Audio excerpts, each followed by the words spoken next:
Keys to Natural Truth. By Buddhadasa Bhikkhu. Happiness and Hunger, 1. Lecture to Foreign Meditators at Suan Mokkhabalarama. May 7, 1986. Translated by Santikaro Bhikkhu. Today I'd like to talk about something which most of you probably misunderstand. Although you've all come here with an interest in Buddhism, you may have some wrong understanding. For this reason, please gather your mental energies and set your mind to the task of listening. Pay special attention to what will be said today. The thing we'll be talking about is happiness, sukha. This is a word that is quite ambiguous both in Thai, quam sukh, in the Pali languages, sukha, and even in English, happiness. In all three languages, this word has many varied meanings and applications. It's often difficult to understand exactly what people mean when they say the word happiness. Because this subject can get very mixed up, it is necessary to reach some understanding of this thing, which is why we'll be speaking about happiness today. The happiness felt in the everyday lives of ordinary people is one meaning of happiness. Then, there is the other kind of happiness, the happiness that arises with the realization of the final goal of life. There are these two very different things, but we call both of them happiness. Generally, we mix up these two meanings, confuse them, and never quite understand what we're talking about. Which happiness do you want? Here's one example of how the ambiguity of this word can cause problems. It's likely that you came here to study and practice Dhamma in search of happiness. Your understanding of happiness, the happiness you desire, however, may not be the same happiness that is the genuine goal of Buddhism and the practice of Dhamma. If the sukha, happiness, that you desire is not the sukha that arises from Dhamma practice, then we're afraid that you'll be disappointed, or even heartbroken here. It's necessary to develop some understanding of this matter. In order to save time and make it easy for you to understand, let's set down a simple principle for the understanding of happiness. The usual happiness that common people are interested in is when a particular hunger or want is satisfied. This is the typical understanding of happiness. In the Dhamma sense, however, happiness is when there is no hunger or want at all, when we're completely free of all hunger, desire, and want. Help to sort this out right at this point by paying careful attention to the following distinction: happiness because hunger is satisfied and happiness due to no hunger at all. Can you see the difference? Can you feel the distinction between the happiness of hunger and the happiness of no hunger? Let's take the opportunity now to understand the words lokiya and lokuttara, as they are relevant to the matter we're investigating today. Lokiya means proceeding according to worldly matters and concerns. Lokiya is to be in the world, caught within the world, under the power and influence of the world. Common translations are worldly and mundane. Lokuttara means to be above the world. It is beyond the power and influence of the world. It can be translated transcendent or supramundane. Now we can more easily compare the two kinds of happiness, lokiya sukha, worldly happiness, which is trapped under the power of, governed by the conditions and limitations of what we call the world, and lokuttara sukha, transcendent happiness, which is beyond all influence of the world. See this distinction and understand the meaning of these two words as clearly as possible. We must look at these more closely. Lokiya means stuck in the world, dragged along by the world, so that worldly power and influence dominate. In this state there is no spiritual freedom, it's the absence of spiritual independence. Lokuttara means unstuck, released from the world. It is spiritual freedom. Thus, there are two kinds of happiness: happiness that is not free and happiness that is independent, the happiness of slavery and the happiness of freedom. This is the point that we're afraid you'll misunderstand. If you've come here looking for lokiya sukha, but you study Buddhism which offers the opposite kind of happiness, you're going to be disappointed. You won't find what you desire. The practice of Dhamma, including a wise meditation practice, leads to lokuttara sukha and not to worldly happiness. We must make this point clear from the very beginning. If you understand the difference between these two kinds of sukha, however, you'll understand the purpose of Suan Mokkha and won't be disappointed here. By now you ought to understand the difference between the two kinds of happiness, the happiness that comes from getting what we hunger for and the happiness of the total absence of hunger. How different are they? Investigate the matter and you will see these things for yourself.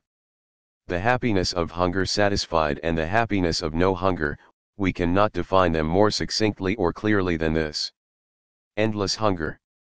Now we'll observe further that the happiness based in the satisfaction of hunger is hopeless and can never be satisfied. The many things which arouse hunger are always changing. Whatever satisfies hunger changes, making that satisfaction fleeting and illusory, and so hunger returns. Hunger itself changes and, hence, can never be satisfied. This situation is eternal. The world today is stuck in this happiness which comes with fulfilling desires. The modern world is trapped in this endless problem. Imagine, if you can, that you are the sole owner of the world, of the universe, of the entire cosmos. Now that you're the owner of everything, does hunger stop? Can it stop? Would you please examine this carefully with and in your own mind? If you were to get everything that you could possibly desire, to the point that you own the whole world, would your hunger cease? Or would you hunger for a second universe? Would you want a third? Consider the fact that hunger never ends by our attempts to satisfy it. In spite of this, the world today continues to develop in education and evolution that seeks merely to produce things which are more lovely and satisfying. Modern technology and science and slaves of hunger.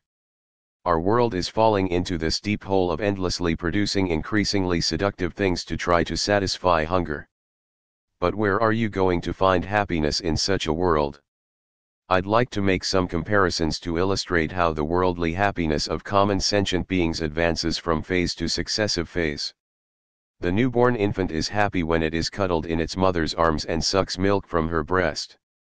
This satisfies the infant until it grows a little older, a little bigger. Then the mother's arms and breast aren't enough. It learns about other foods and delights.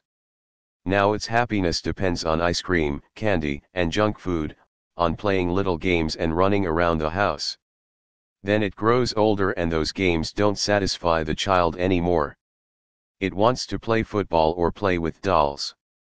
These two are outgrown eventually and the teenager's interests and happiness revolve around sex. The previous kinds of satisfaction are of no more interest. When they become young men and women, don't expect them to be satisfied with the old types of happiness. Now, all they think about is sex and dates. Finally, the human being marries, becomes a wife or husband, and has hopes and wishes tied up in a house, money, and possessions. There's no way they can be satisfied with childish happiness, unless they haven't really grown up. The human being changes from stage to stage, and happiness also changes from stage to stage. It is continuous and endless. Hunger develops from stage to stage until death. After that, many believe, there is rebirth as a deva, celestial being, and still there's hunger, heavenly hunger for the happiness of devas. It never stops. Even in heaven with the gods or in the kingdom of God, should such things exist, hunger doesn't stop. In Buddhism these all are considered to be examples of worldly happiness that only deceives and confuses. Where does hunger stop? I'd like to ask if in the kingdom of God, or in whatever place God is, whether according to the scriptures of Christianity or any other religion, when we're with God can hunger and desire stop? If the kingdom of God is the end of hunger and craving, then it's the same thing as Buddhism teaches, nibbana, or the happiness that is beyond the world because hunger has ended. But if we understand the kingdom of God differently, if it is a place where we still hunger, then Buddhism isn't interested. Endless desire for better and better things to take as one's own is not the goal of Buddhism. Buddhism takes the fork in the road that leads beyond the world. As for this thing we call the world, in the Buddhist description it is divided into many levels, realms, or wanderings.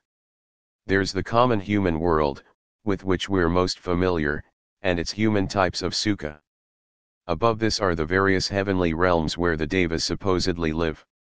First, there are the sensual wanderings, the kamavikara, of those who have sexual desires. These are supposed to be good, at least better than the human realm.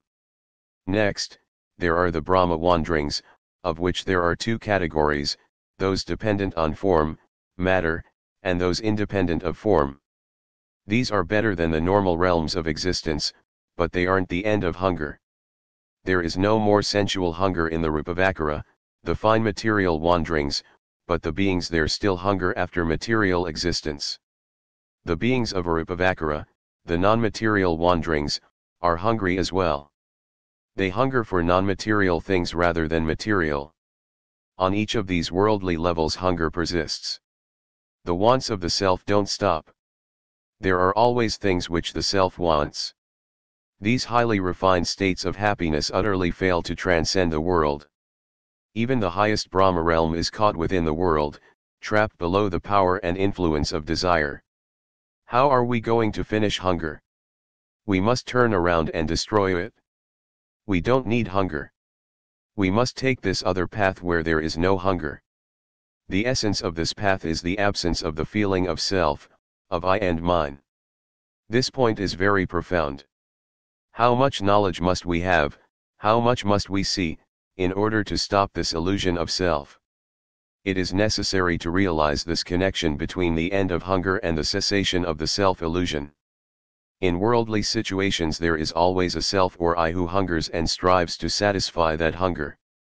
Even if this self is on the highest heavenly level where hunger is only for the most refined things, nonetheless, there's a hungry self trying to get. Hunger persists as the self seeks to acquire things for itself without ever truly succeeding. By examining the many levels of getting and of happiness, we see that hunger is hopeless. Why? Because self is hopeless. The best.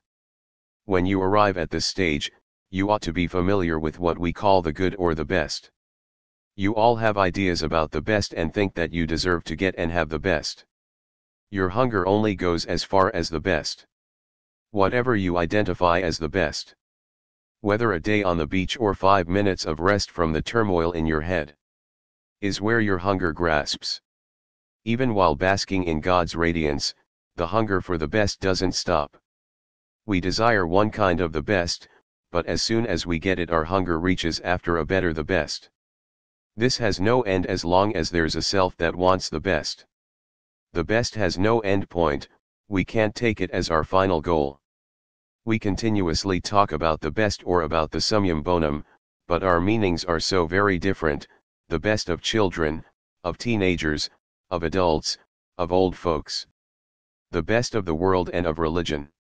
Yet each of these visions of the best make us the hungriest. Hungry in refined, profound, subtle ways. We can never stop and rest in any the best, for they are all Loki Yasuka. The best cannot stand alone. It doesn't go anywhere without its mate the worst. Through our grasping at the best we're burdened also with the worst. Thus, our fixation on the best is merely self-perpetuating hunger. There's only one way out. If we keep searching for sukha in the world, we'll never find it. We must turn in the other direction, toward Lokuttara Sukha. Hunger must end, even hunger for the best. Evil is one kind of busy trouble. Good is just another kind of trouble. To be free of all dukkha, the mind must be beyond good and evil, above the best and worst. That is, it must dwell in voidness. This is the opposite of worldly happiness. It's the Lokuttara Sukha of freedom from the self that hungers. There's no other way out of dukkha than from evil to good and then from good to voidness. In voidness hunger stops and there is true happiness. The tree of the knowledge of good and evil. Those of you who are Christians or who have read the Bible will be familiar with the story of the tree of the knowledge of good and evil that appears at the beginning of Genesis. It tells how God forbade Adam and Eve to eat the fruit of the tree of the knowledge of good and evil. He warned them that they would die if they did not obey. If you understand the meaning of this passage, you will understand the core of Buddhism. When there is no knowledge of good and evil, we can't attach to them, we're void and free of dukkha. Once we know about good and evil, we attach to them and must suffer dukkha. The fruit of that tree is this attachment to good and evil. This causes dukkha, and dukkha is death, spiritual death. Adam's children, down through the ages to us, carry this burden of knowing good and evil, the burden of the self that attaches to good and evil and suffers spiritual death. We identify things as good and attach to them. We identify things as bad and detach from them. We are trapped in worldly condition by our dualistic obsession with good and bad. This is the death of which God warned. Will you heed his warning? Now what are we who have inherited this problem going to do about it? To continue running after the satisfaction of our hunger for the best is simply to perpetuate the cycle of birth and death. Thus, Buddhism isn't interested in any of the realm of Lokiya Sukha, of good, better, and best. The Buddhist solution is to be above good and evil, to be void. Please understand that the best is not the highest thing. If you talk about God as the supreme good, Buddhists won't be able to accept your words.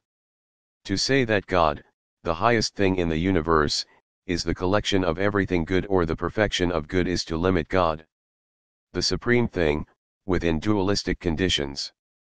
Buddhists cannot accept this. The God of the Bible himself said that if we know good and evil we must die. If you say, however, that God, if we choose to use this word, is beyond good and evil, then Buddhists can agree. In Buddhism, the goal is to transcend both good and evil, and realize voidness, to be void of I, me, mine, and myself. If we don't know good and evil, we can't attach to them and there is no dukkha. Or, if we know good and evil but still don't attach to them, then there is no dukkha just the same. Thus, the highest point for humanity is beyond good. Above and beyond good. Beyond good there is nothing to hunger for and no one to hunger. Hunger stops. The I who hungers and all its desires disappear in voidness, the emptiness of self and soul. This voidness is the purpose of the practice of Dhamma. It is the way to transcend the endless cycles of hunger and worldly happiness. It is the supreme thing, the final goal of Buddhism. The thing to observe in this matter is that it is impossible to attach to good and evil when there's no knowledge of good and evil. When there's no attachment, there's no dukkha and no problem.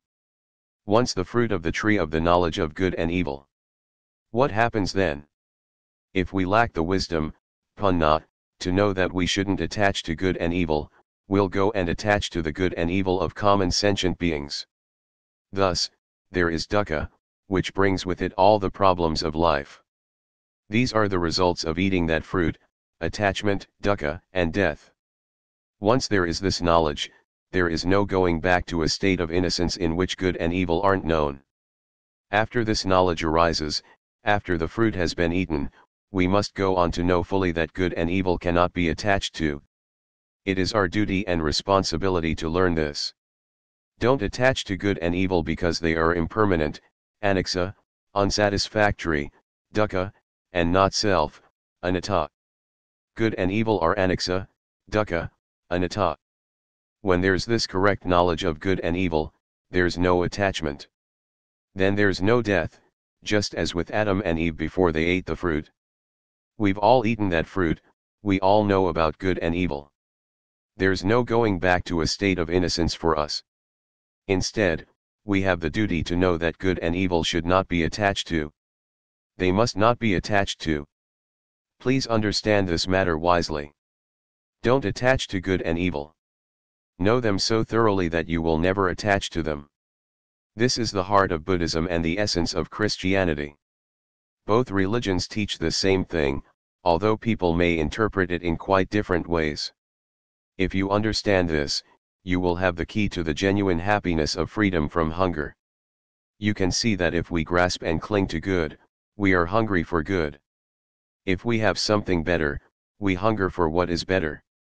If we have what is the best, we hunger for the best. No matter how best something is, it still causes hunger. We hunger for the best. Inevitably, this hunger is the problem that leads to dukkha. No matter what the degree of hunger, it will still cause some sort of dukkha. Coarse hunger afflicts us in a crude way, while even the most subtle hunger, so refined that it can't be seen or understood, harms us in a way too subtle to be seen. If there is hunger, there will be dukkha. Life will be troubled and disturbed, making perfect peace and perfect happiness impossible. Voidness. This is why Buddhism teaches voidness, sunyata. The voidness of I and mind that transcends the best. If we have knowledge of beyond the best, of the voidness that is neither good nor evil, there's no problem. In sunyata there's no hunger. Even the most subtle levels of hunger disappear. Therein dukkha is quenched and true spiritual peace remains. This is the final goal. As long as there is the slightest hunger, it prevents the final goal. As soon as all hunger has been extinguished, and with it all problems and all dukkha, genuine emancipation is evident. Emancipation in Buddhism is this freedom from hunger that comes with the realization of sunyata, voidness. Please study this matter until your life is totally free of hunger. Natural hunger and unnecessary hunger. Let's go back and take another look at this thing we call hunger. We ought to know that there are two levels of hunger. First, there is physical, material hunger, which is a natural process of life. The body instinctually feels hunger regarding its natural needs, clothing, food, shelter, medicine, exercise. This kind of hunger is no problem. It doesn't cause dukkha and can be satisfied without causing dukkha. Then, there is the second kind of hunger, which is mental, that we call spiritual hunger. This is the hunger of thinking born out of attachment. Physical hunger really has no meaning, for it causes no problems. Even animals experience physical hunger, so they eat as allowed by limits of the situation. Spiritual hunger, however, being tied up with ignorance, avijja, and attachment, upadana, destroys the coolness and calm of the mind, which is true happiness and peace, thus bringing dukkha. The problem of human being is that our minds have developed beyond the animal mind. The consciousness of animals has not learned how to turn physical hunger into mental hunger. They don't attach to their instinctual hunger as we do, so they are free of the dukkha caused by craving, tanha, and clinging, upadana. The human mind is more highly evolved and suffers from more highly evolved hunger. Through attachment the human mind knows spiritual hunger. We must distinguish between these two kinds of hungers. Physical hunger can be dealt with easily. One day of work can satisfy our bodily needs for many days. With mindfulness and wisdom, physical hunger is no problem. Don't foolishly make it into dukkha. When it arises, just see it as tathata, thusness, the state of being just like that. The body has a nervous system. When it lacks something that it needs, there arises a certain activity which we call hunger. That's all there is to it, tathata. Don't let it cook up into spiritual hunger by attaching to it as my hunger or the I who hungers. That is very dangerous, for it causes a lot of dukkha. When the body is hungry, eat mindfully and wisely. Then physical hunger won't disturb the mind. Hunger is solely a mental problem. The highly developed human mind develops hunger into the spiritual hunger that results in attachment. These are mental phenomena, tanha, craving, and upadana, grasping and clinging, attachment, which aren't at all cool. Although we may be millionaires, with homes full of consumer products and pockets full of money, we still hunger spiritually. The more we consume, the more we hunger. However much we try to satisfy mental hunger, to that extent it will expand, grow, and disturb the mind ever more. Even billionaires are spiritually hungry. So how are we to solve this problem? There is the Dhamma principle that stopping this foolish hunger results in peace of mind, cool happiness, freedom from disturbance. Physical hunger doesn't bother us. It's easy to take care of, to find something to eat that satisfies the hunger. Spiritual hunger, however, is another matter. The more we eat, the more we hunger. This is the problem we're caught in, being annoyed, pestered, bothered, agitated by spiritual hunger. When nothing annoys the mind, That is true happiness. This may sound funny to you, but the absence of disturbance is genuine happiness. We're sure that each of you is bothered by hopes and wishes. You've come here with your hopes and expectations. These hopes, wishes, and expectations are another kind of spiritual hunger, so be very careful about them. Don't let them become dangerous. Find a way to stop the expecting and hoping. Live by satipanya, mindfulness and wisdom, don't live by expectations. Usually we teach children to be full of wishes, to make a wish, to dream the impossible dream. This isn't correct. Why teach them to live in spiritual hunger? It torments them, even to the point of causing physical pain, illness, and death. It would be kinder to teach them to live without hunger, whatever must be done, but don't hope, don't dream, don't expect. Hopes are merely spiritual hunger. Teach them not to attach. No hunger, neither physically nor mentally. Think about it, what happiness that would be. There's no happiness greater than this. Can you see? 3 kinds of solitude. Lastly, we'll talk about the benefits of the end of hunger. To do so, we'll ask you to learn one more Pali word. Listen carefully and remember it, for it is a most important word, viveka, in Pali, vivek, in Thai. Viveka can be translated utmost aloneness, perfect singleness, complete solitude. Because people no longer understand this correctly, you've probably never heard of it. First, know that viveka has 3 levels. Physical viveka, kaya viveka, is when nothing disturbs the physical level of life. Mental viveka, citta viveka, is when no emotions disturb the mind, when the citta isn't troubled by things like sexual lust, hatred, fear, frustration, envy, sentimentality, and love. This mental viveka can occur even in a crowded noisy room, it isn't dependent on physical solitude. The third kind, spiritual viveka, yapati viveka, is when no feelings or thoughts of attachment to I and mine, soul or myself disturb the mind. If all 3 levels happen, you are truly alone and free. Merely being free of physical disturbances while emotions pester one isn't viveka. Many meditators run off into forests and caves to find solitude, but if they bring their emotions with them, they won't find what they're looking for. True happiness will elude them. If the emotions don't annoy them, but feelings of I and mine disturb and distract them, it can't be called viveka, either. There must be no feeling of I or mine interfering. Then, there will be no hunger of any kind disturbing and no hopes pestering. This is solitude. The mind is perfectly alone. This is the happiness that is the aim of Buddhism. It is vimutti, emancipation, on Buddhism's highest level. The final goal of Buddhism, the highest liberation, isn't a mind that is merely happy or quiet. The ultimate goal is total freedom from all attachment, from any clinging to I or mine. We want you to know about these 3 levels of viveka.